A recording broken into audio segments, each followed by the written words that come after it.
Moi qui les observe depuis plusieurs années, je suis très inquiet pour nos amis les oiseaux et je m'inquiète aussi de la prolifération des espèces envahissantes telles les bernaches du Canada qui menacent la diversité phylogénétique mondiale des oiseaux. En fait, la bernache du Canada n'est pas une espèce envahissante ici au Canada, mais ça reste un grand problème pour les municipalités qui les voient trouver résidence dans les parcs aux pelouses bien fertilisées, un vrai délice pour ces oies herbivores. Tous ces oiseaux-là, c'est le résultat d'une réintroduction qui a eu lieu dans les années 1970. On a complètement perdu le contrôle. On pensait bien faire, mais là, on approche dangereusement du point de bascule. Malgré tout, en tant qu'observateur d'oiseaux, j'y trouve mon compte. Je peux observer leurs pattes piétiner le gazon de tellement près. Je vois chacun de leurs muscles. Je peux aussi les voir manger des mauvaises herbes comme si c'était un buffet 4 étoiles. C'est surtout très agréable d'observer des oiseaux qui ont l'air de s'en foutre carrément que je sois là ou non. C'est les autres oiseaux, on dirait toujours que je les gêne. Elles ont l'air de se régaler et d'avoir beaucoup de plaisir. Ce serait un très beau moyen de remplacer des tondeuses en milieu urbain si c'était pas qu'elles produisent jusqu'à 1 kg de déjection par jour. Ça fait beaucoup d'excréments qui se retrouvent dans l'herbe. C'est le cas de le dire, les bernaches du Canada savent comment prendre possession d'un territoire. Ce bout de gazon-là, on va le leur laisser. Mais viendra un jour où toutes les pelouses vont leur appartenir. On pourra pas faire 2 pas sans piler dans de la marde d'oie. Je suis allé filmer les tuyaux d'égout parce que j'avais entendu dire qu'une créature monstrueuse y avait fait son nid. Je commence à le savoir quand il y en a qui voient autre chose que des pigeons ou des mouettes. Ils appellent ça des monstres. Mais moi, je le sais que c'est fort probablement un oiseau.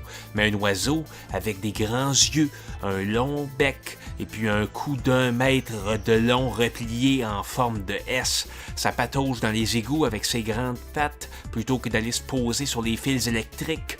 Ça fait peur, je l'avoue, mais il faut voir les choses pour ce qu'elles sont. Et c'est un oiseau.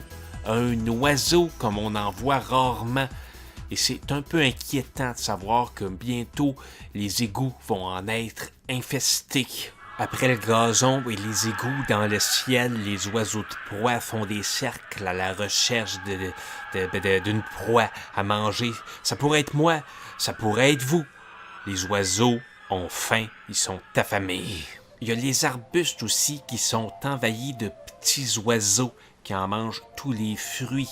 À chaque été, c'est la même chose. Je m'en vais pour cueillir des baies pour en faire des confitures, des tisanes ou des sirops. Sauf que les oiseaux, ils ont déjà tout pris. Premier arrivé, premier servi, c'est la loi de la nature. En fait, j'ai jamais su si ces fruits-là étaient comestibles. Les oiseaux, ils ont toujours tout pris avant que j'aille même le temps d'en mettre un dans ma bouche. Ils ont de l'air de trouver ça bon, en tout cas. Ils se remplissent le ventre sans trop se poser de questions. Ils en profitent pendant qu'il est encore temps parce qu'on va les faire stériliser, les arbustes. Ça fait tellement de cochonneries. Je dois avouer que la vidéo s'arrêtait ici, mais j'ai tellement accumulé de séquences d'oiseaux au fil des mois. Il faut que je vous en montre plus. Si on s'éloigne un peu du sujet des espèces envahissantes, ça reste quand même un peu ça quand on voit que les lampadaires au-dessus de l'autoroute sont devenus des perchoirs à pigeons. Puis qu'à 900 km de là, les lacs, on puisse pas aller dessus sans voir des canards ressurgir à la surface de l'eau. Si ma caméra avait été un fusil, je pense que j'avais eu une excellente ligne de tir. Ça m'aurait fait, ma foi, un excellent souper de canards rôtis pour ce soir-là. Mais moi, les oiseaux, je les observe. Les tuer, c'est hors de question. En les voyant replonger sous l'eau, je me suis demandé, mais qu'est-ce qu'ils vont bien pouvoir aller trouver là-dedans? C'est ce que je trouve le plus étonnant des oiseaux. C'est ce qu'ils semblent capables de trouver quelque chose à manger dans les endroits les moins ragoûtants qui soient. Un exemple parmi tant d'autres, ce petit oiseau-là se promène sur le bord d'un muret. Non mais quelle vie! Ici, c'est une mouette qui mange un papier de muffin dans un stationnement de centre d'achat. J'étais sincèrement inquiet, prêt à appeler les services d'urgence vétérinaires. Mais la mouette s'est envolée comme si de rien n'était. Ah bon, je comprends juste pas pantoute pourquoi certains oiseaux s'entêtent à vouloir envahir l'asphalte brûlante des stationnements. Cet oiseau-là, j'ai tout d'abord cru qu'il s'agissait d'un cossin en styromousse acheté au Dollarama, jeté par terre par un insouciant dolomaniaque. Mais non, on pouvait le voir vibrer d'un souffle de vie.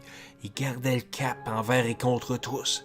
Mais ce sont pas tous les oiseaux qui ont eu la même chance, malheureusement. Et c'est déjà la fin du parcours pour ce petit oiseau. Ses plumes ne voleront plus jamais, ses pattes ne se poseront plus nulle part, et sa carcasse appartient désormais aux fourmis qui font office de croque-mort, transportant sa chair, morceau par morceau, jusque dans leur petit trou. Quand l'oiseau vit, il mange des fourmis, et quand il est mort, les fourmis le mangent. Ça fait quand même réfléchir, parce que tôt ou tard, ça va être à mon tour. Tout ce que je mange va me manger. C'est toujours un peu épeurant de regarder les fourmis s'agiter dans les craques du trottoir. Leur étonnante intelligence collective à l'œuvre, ça laisse rien derrière.